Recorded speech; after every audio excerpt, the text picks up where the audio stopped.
Shalom, jumpa lagi dimanapun Anda berada pada saat ini. Kali ini saya kembali akan berbicara mengenai satu topik dengan judul kerendahan hati. Apakah kerendahan hati itu? Kerendahan hati, kata dasarnya adalah rendah hati. Menurut Kamus Besar Bahasa Indonesia atau KBBI, rendah hati artinya tidak angkuh dan tidak sombong. Tentunya juga tidak menganggap orang lain itu rendah. Jadi, kerendahan hati adalah suatu sikap yang menyadari keterbatasan dan ketidakmampuan diri, sehingga oleh karenanya tidak angkuh dan tidak sombong. Nah, tetapi sebenarnya ada makna yang lebih dalam dari kata ini.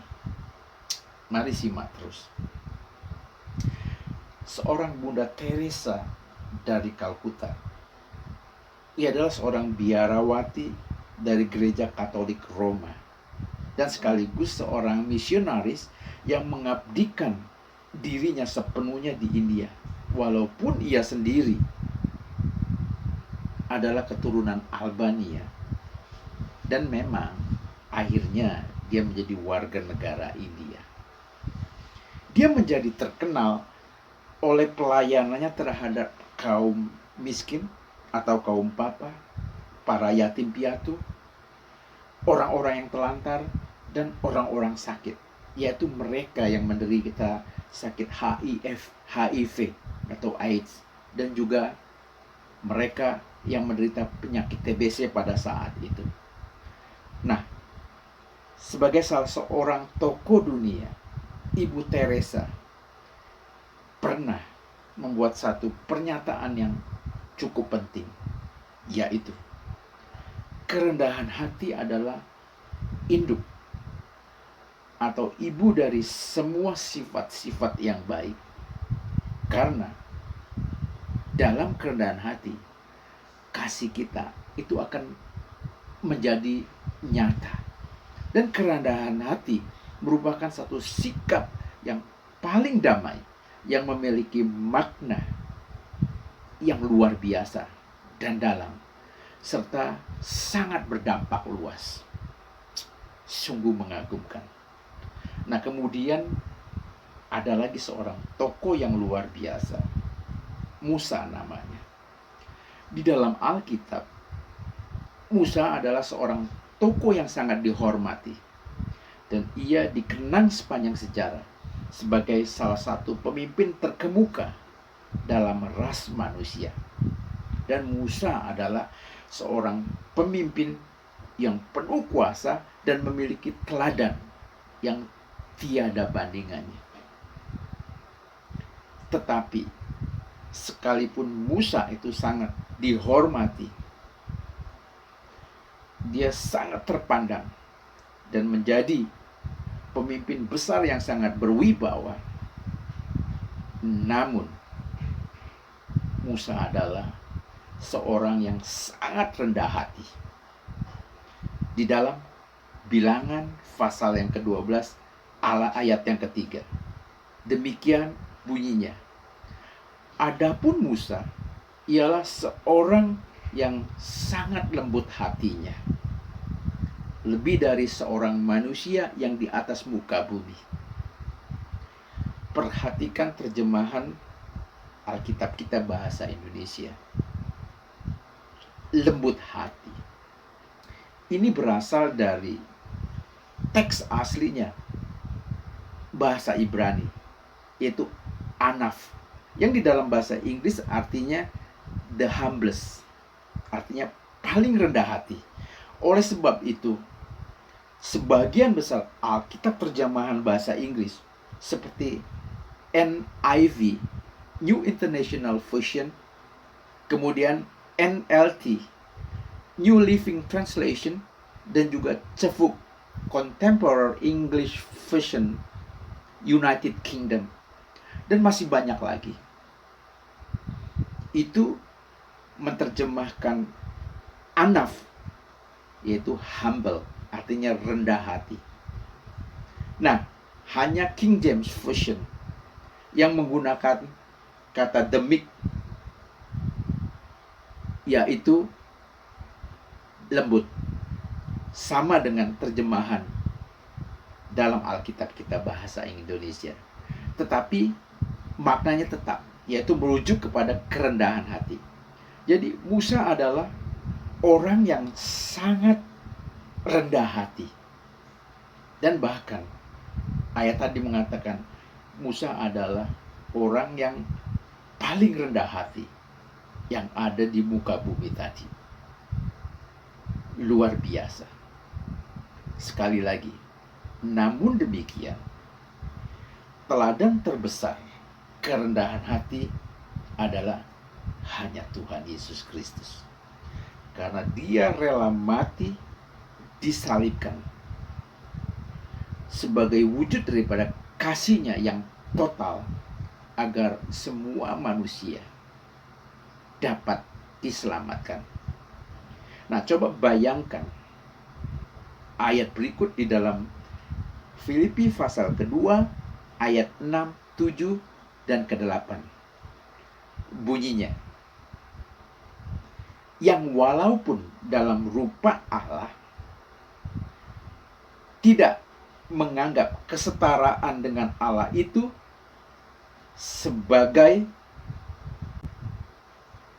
milik yang harus dipertahankan, melainkan telah mengosongkan dirinya sendiri dan mengambil rupa sebagai seorang hamba dan menjadi sama dengan manusia.